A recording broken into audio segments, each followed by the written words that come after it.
Namaskar. Welcome to my session on Make HR Impactful. Myself Rajat Dey. I am HR advisor, motivational speaker and life coach.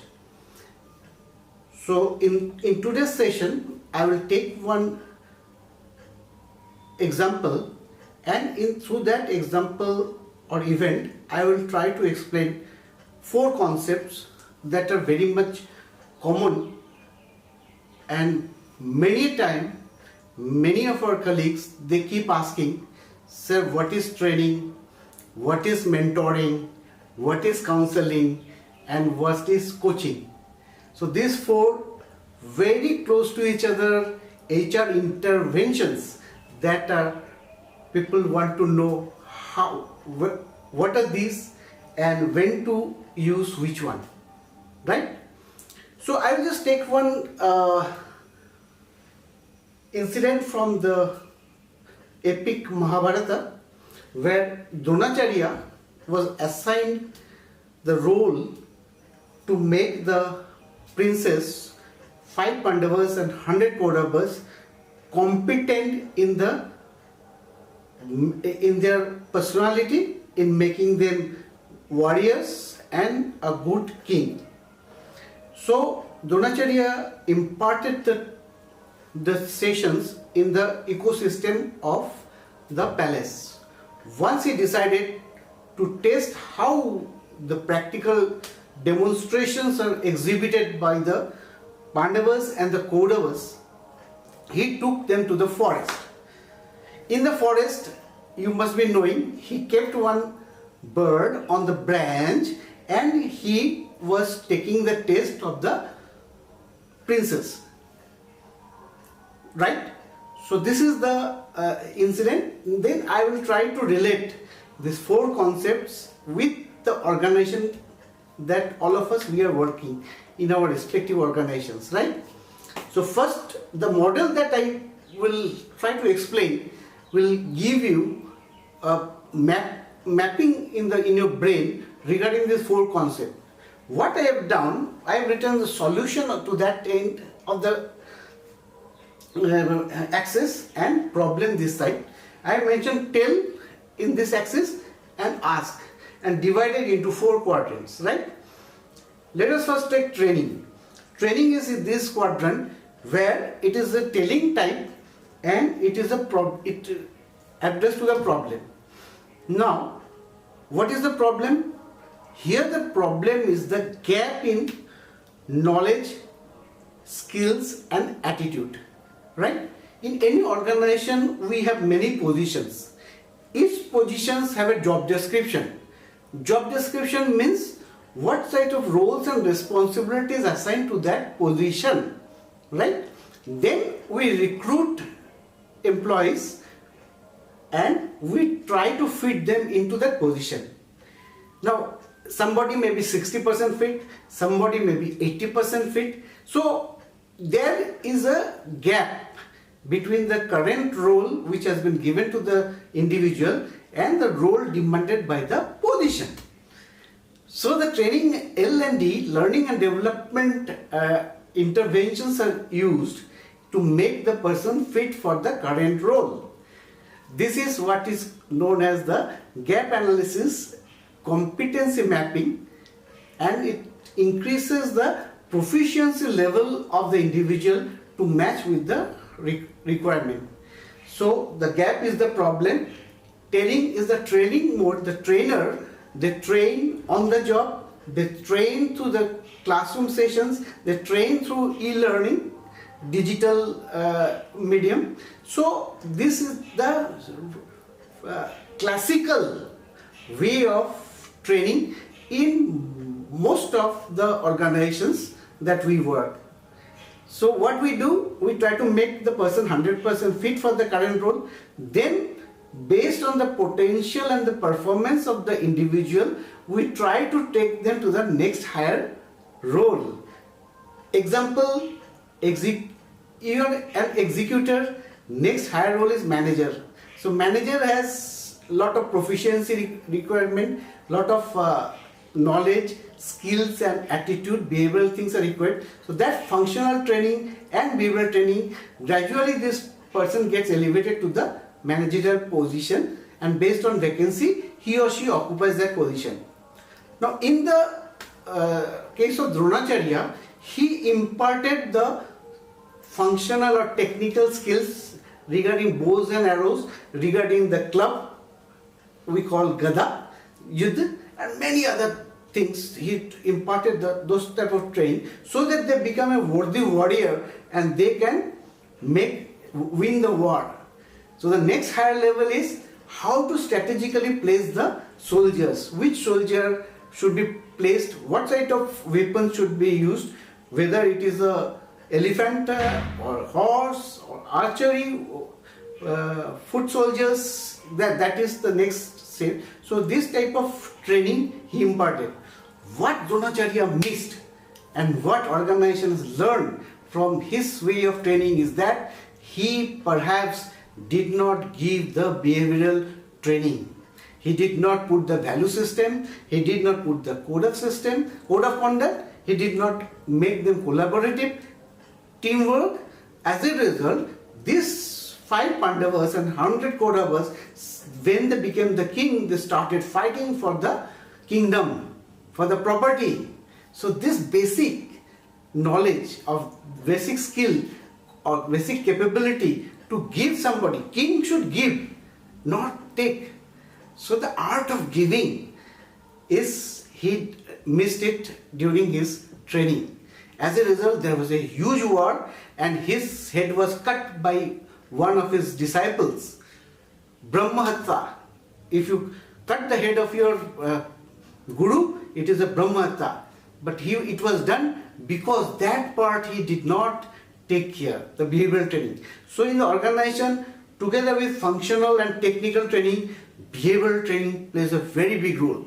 The values of the organization, the code of conduct, the communication, the leadership, so many inputs are given in the behavioral competency so that they become worthy to the organization, then the individual. Then comes the mentoring. Mentoring is what? A person is there, highly experienced, gone through ups and downs in the career, learned from the mistakes. So he takes that responsibility. He is a very skilled person, his know-how is high, his proficiency is high, so he gives the lesson what he has learned to the next generation. There is a transfer. Suppose that the prince has to bow and arrow and has to hit the target, right? So if he wants to hit the target, Dronacharya will say, please see in which direction the wind is blowing. What is the velocity of the wind? Where your target is located. You make a mental calculation, which angle if you release the arrow in which angle so that it can hit. He is the subject matter expert, he is giving the theoretical input, he is showing the calculation and he is giving that knowledge, experience to the person.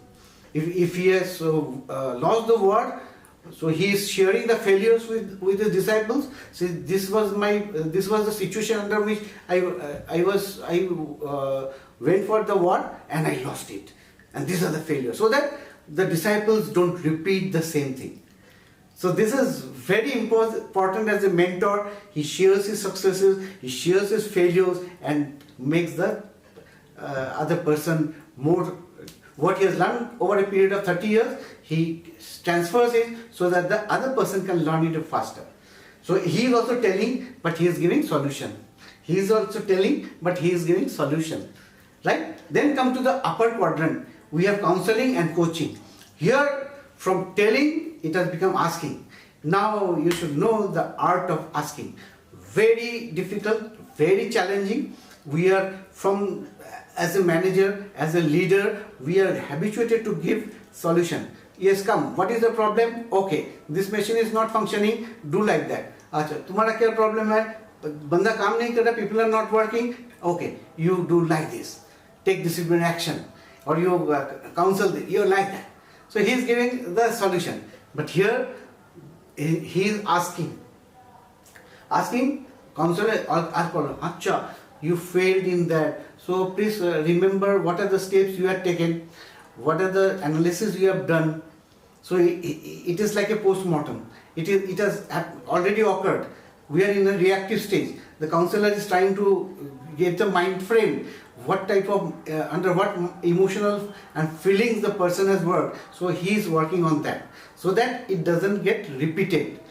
So already happened, past, trying to find out what are the mental condition, what are the feelings, emotions and the other thing, so that it doesn't get repeated. Somebody is not coming duty on time, the counselor is saying, asking what happened, how you manage this, what can be done. So he is highlighting the problem and getting the solution. And the fourth quadrant is coaching. Out of these three, coaching is the thing where the person himself or herself is going intrinsically inside and trying to bring out the solution by himself or herself. It is a bit time consuming, but here the coach plays a very neutral, non-judgmental position, and he keeps on asking, what are the choices you have, what are the resources you have, in what way you could have handled this in the situation, what are the other ways people are doing like this. So he is probing, he is allowing the individual to probe himself.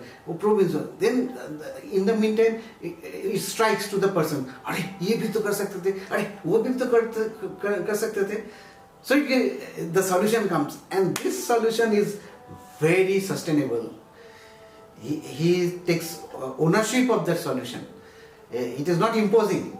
जाओ इसको chargesheet करो, जाओ इसको ये तो change कर दो, ये स्पेयर पार्ट्स को खराब है इसको निकाल दो. That is when standing. That is this side telling the solution. So ownership will not come, right? But in this case, in the case of coaching, definitely the ownership will come. The person will explore himself. He will start thinking.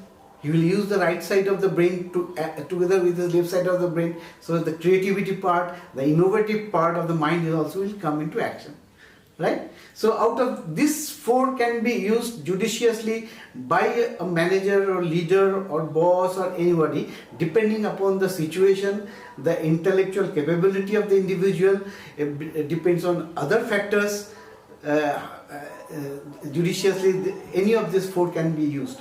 So to make an organization successful, these four HR intervention should be kept in the mind of the managers or the leaders or anybody, so that the team gets the benefit out of it. So Dronacharya was the person who applied training, he applied mentoring, he applied counseling and in coaching.